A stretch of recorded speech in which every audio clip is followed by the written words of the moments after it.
Hi, howdy, welcome back to my channel. Thanks so much for being here. So I'm not exactly sure why I do this to myself, but I like to make up imaginary reading challenges that really stress me out. And I think it's because if I'm not in like a constant state of panic, then I'll start to like think about my own life, and that's never good. But anywho, I decided to read 7 classics in 7 days. First up was The Graduate by Charles Webb, and this was a little bit of a rocky start. If you hear a snorting and burping, it's probably this one. So I guess this book is where Mrs. Robinson comes from. So she's like this family friend, and we have Benjamin, our main character, who just graduated college. His dad and Miss Robinson's husband are partners in law. Miss Robinson is already, we're on page 15, and she's already full throttle trying to seduce Benjamin. Like, she did not waste 1 second. She is hardcore gaslighting Benjamin. Like, she's asking him all this stuff like, will you help me unzip my dress? And he's like, are you? And she's like, how dare you suggest I'm trying to seduce you, Benjamin?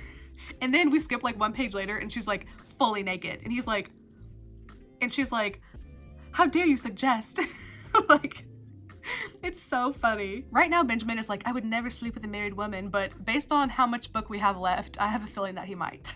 So Mrs. Robinson's daughter, Elaine, is like the same age as Benjamin, and for some reason, like during this affair, she makes him promise that he won't take her daughter out, which like should be a given. Like, obviously you're not gonna take the daughter out when you've been sleeping with the mother. And Benjamin is all weird about it. He's like, I'm not gonna promise that, blah, blah, blah, which is very strange. Like, why would you, like, why would you be so intent on taking out the daughter? That's so strange. But guess what he does? Of course, he becomes obsessed with the daughter, Elaine, for no reason either. They go on like 1 date, and it's very much like that scene in Taxi Driver. And the date is so awful, but at the end, they kind of like repair things and decide they're gonna be friends. Elaine and Benjamin have literally had like 1 conversation, and he's like head over heels in love. There's a million different girls that he could choose from. He's just been in college, he's surrounded by people his own age, yet he has to go after her. 1 second, someone's knocking on the door. Really, ma'am? Ben's dad is like the only character I like in this book. He's the only one with like any common sense, and he's just like, Benjamin, you are an idiot. Also, I need to talk about Benjamin's character. So he just graduated from college, and he's kind of having like that quarter life crisis thing, the disillusionment type trope, which I generally like because I can relate to that. But Benjamin comes across like so entitled, and he's just like crashing at his parents' house for months, just like drinking beer and doing nothing and getting drunk and having an affair. And also at the same time, he's acting like he's better than everyone. It's so hard to like even care about his character. I honestly can't stand him. All of the characters in this book have the personality of Raisin Bran, but not even Raisin Bran, just Bran. Also, the writing in this was very cut and dry. Like, for example, I'll read you like the last scene. Elaine was still trying to catch her breath. She turned her face to look at him. For several moments, she sat looking at him. Then she reached over and took his hand. Benjamin, she said. What? The bus began to move.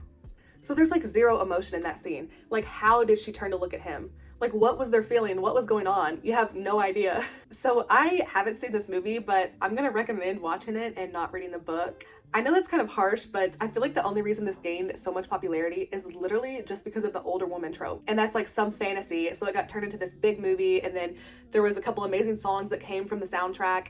So I feel like that's why it gained so much notoriety. I watched the last scene of the movie, and I think it's done so much better. The actors portray the characters with 10 times the amount of emotion than in the book, and they actually look at each other with the expressions on their face, like saying everything that's not said in the book. So I'm gonna get professional here with my rating system. We're gonna break it down into 4 different categories: plot, characters, writing, and cultural impact. So plot, I'm gonna give this a 2.5 stars. It had a lot of potential, but it definitely just didn't deliver. Characters, 1.5 star.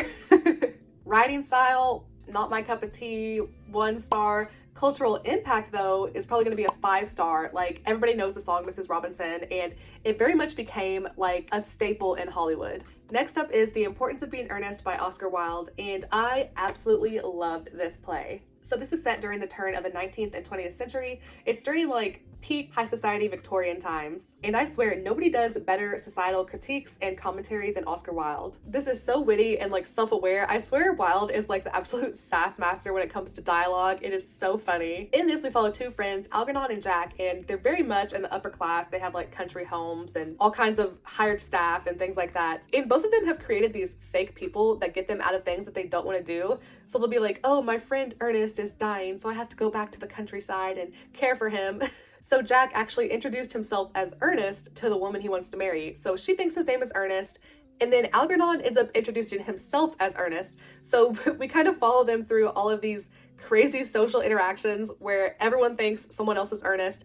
And all of the women are like, I would never marry someone named Jack. His name would have to be Ernest. And Jack is like, ah. So writing style is going to be a 5 out of 5. The way Oscar Wilde writes these situations where he shows but doesn't tell is just done so well. The same way that it was done in The Picture of Dorian Gray. It's like you can feel the awkwardness in the conversations and the tension, but he doesn't have to explain it. It's just somehow already there. So plot is also going to be a 5 out of 5. I thought it was so funny. It's the perfect play. You can read this in like 45 minutes. And it's just really fun. Characters are also obviously 5 out of 5, and cultural impact is also going to be a 5 out of 5. So I guess that makes this a 5-star, but this has been made into several movies ever since it was written, so it is definitely very popular. Next up, I read A Room of One's Own by Virginia Woolf. So I was completely wrong about what this book is about. I thought it was a straight up fictional book about Shakespeare's sister and how her life turned out so differently because she was a woman. This is like an essay style book, and it's split up into 5 different chapters. It reads very much like a stream of consciousness where she's just exploring women in fiction. This really made me rethink how I've judged novels written in the 18th and 19th century by women. The main premise is that back then, men had these dedicated writing rooms, they had no interruptions, while as women were not afforded the same luxuries. They didn't have their own dedicated reading rooms, and unlimited ink and paper. Just to get the paper to write these books was hard in itself. But also they would have been limited to only been able to write in like common sitting rooms and dining rooms. So they were subject to constant interruptions and distractions and things along those lines. Which was crazy to me because I've never thought about, where Jane Austen was writing Pride and Prejudice. I just thought, she had this study and she was writing away and everything was just easy breezy, but that is definitely not the case. It's hard to give this one a rating because there's like no characters or plot. It's just like an essay style, but I'm gonna give cultural impact a 5 out of 5 stars. This book is so important and Virginia Woolf is so talented. I definitely want to pick up all of her other books and be able to read some of her fiction. Next up is Lost Horizon by James Hilton. This is set after World War I, and our main character Conway definitely has some PTSD, and now he's a British consulate and he's working in Baskul, India. There's a lot of like civil war conflict going on, and they end up evacuating everybody that's citizens of like Britain and the United States. And while they're on the runway, their plane is airjacked and somebody pulls out the pilot and gets in their plane and just like takes off with them. And this rogue pilot ends up bringing them to this extremely remote Tibetan mountain valley. They don't know why they've been kidnapped, but they can't really escape because this mountain valley is so remote and treacherous that anybody that tries to leave just ends up coming back because it's impossible to make it out there. So this very mysterious oasis, like utopia type place, is known as Shangri-La, and that's where that famous term comes from. I want you to hear how crazy this sentence sounds. Okay, the white pyramid in the distance compelled the mind's ascent as passionlessly as a Euclidean theorem, and when at last the sun rose into a sky of deep delphinium blue, he felt only a little less than uncomfortable again. I don't even know what that's supposed to mean. As passionlessly as a Euclidean theorem. I've taken like 9 semesters of college math, and that's not a flex, by the way, that's a cry for help. And I have no idea what that's trying to reference. Yeah, this is just like one of the craziest comparisons I've heard, so I had to share that.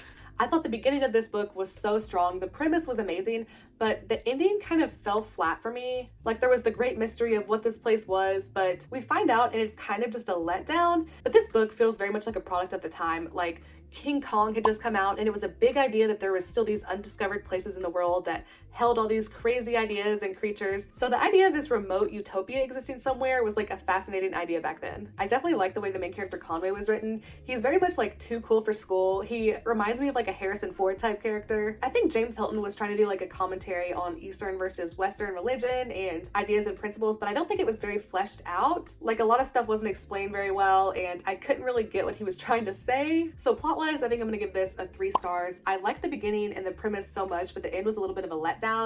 Character-wise, I'm gonna say a 3.5 stars. Writing style was decent, 3 stars. And then cultural impact, I'm also gonna give 3 stars. I think it was made into a movie and it also coined the term Shangri-La.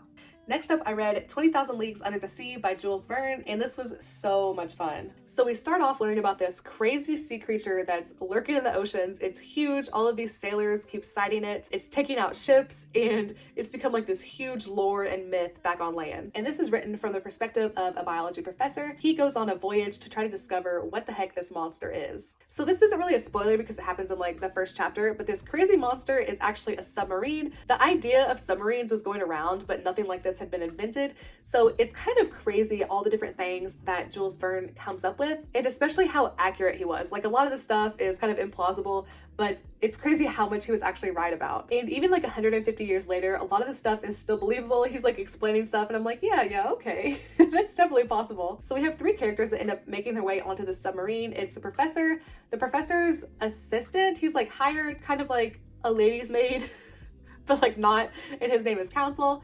And then Ned, the harpooner who was on the voyage trying to find this beast. I love the way that Jules Verne writes these super dedicated sidekicks to like all the main characters. Like in this one, the professor is thrown off the boat and that's how he ends up on the submarine. And then he asks Council, he's like, were you thrown off the boat too? Like, how did you end up here? And Council's like, no, I saw you fly in and I jumped right in after you. And in The Mysterious Island, there's also a character who is very much like that. So a lot of his books follow the same kind of common premise, but they're just thrown in all of these different crazy adventures. This was seriously one of the best adventure stories I've read in a very long time. I cannot believe that it was written in the 1800s. So plot-wise, I'm gonna say 4.5 stars. Characters, I loved all the characters in this. I'm gonna give them 5 stars. Writing style, I also really loved. Jules Verne is so descriptive and I felt like I was right there with all the characters, so I'm gonna say 5 stars. And then cultural impact is probably going to be 5 stars as well. I'm pretty sure this was also made into a movie and it has inspired so many other works. Next up is The Death of Ivan Illich by Leo Tolstoy. This is super short. I read it while I was getting my tire fixed when I ran over a screw. So I think this would be a great choice if you want to jump into some Leo Tolstoy, but you don't want to jump into a 1,200 page book like Anna Karenina or War and Peace. So this book is about exactly what it sounds like. We follow Ivan Illich while he's dying and kind of go through his thoughts and his life. He's rethinking everything and he's in agonizing pain, and all of his family is just like tired of him dying.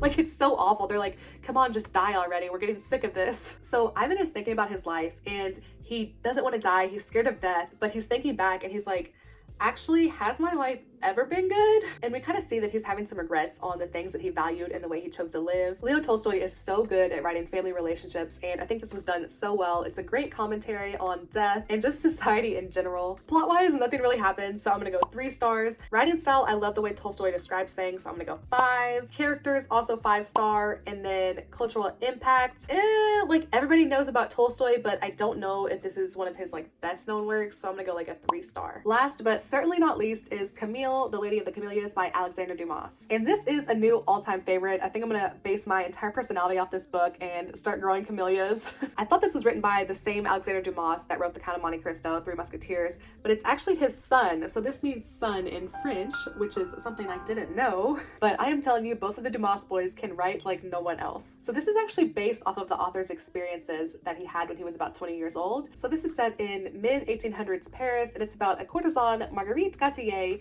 who is a kept woman, and she falls in love with an upper middle class man named Armand Duval. So this is like a forbidden love scenario. So Marguerite has a lot of debt and she lives a lifestyle that requires a lot of money, which she usually gets from her different lovers who are very wealthy, like dukes and counts. So when Armand and her fall in love, he can't really provide her with a lifestyle that can pay off these debts, and it causes all kinds of issues in their relationship. Also in society, it's very frowned upon to run off with someone who's been a kept woman, aka a mistress, and Armand's father is just not gonna have his son making a bad name for the family. And during this, we find out that Marguerite actually has tuberculosis, and it's kind of dormant at some points, but then comes back whenever she's not taking care of herself. This is very much a tragedy from the start.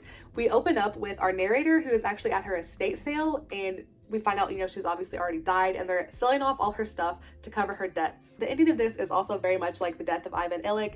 She is painfully dying and nobody's with her in the end, and she keeps reaching out to Armand, and Armand is off on some ship sailing and doesn't reach back out to her, and there's been so much miscommunication in their relationship, and as the reader, it's just so tragic to witness it all happen. The way that Dumas writes about love is just, I cannot even fathom being able to put words together that well. I just wish that I could formulate thoughts and feelings and put them into words. I am just blown away by the writing and descriptions in this book. It feels so much like a Romeo and Juliet story, but like 10 times better. I'm gonna give this 5s across the board. It has inspired so many different works, and Moulin Rouge was actually based off of this as well. So I think that's gonna wrap up the 7 classics that I read this week. Hopefully you guys found some of them interesting and you wanna add them to your own TBRs. So if you've stuck around this long, thanks so much for watching, and I will see you in the next video.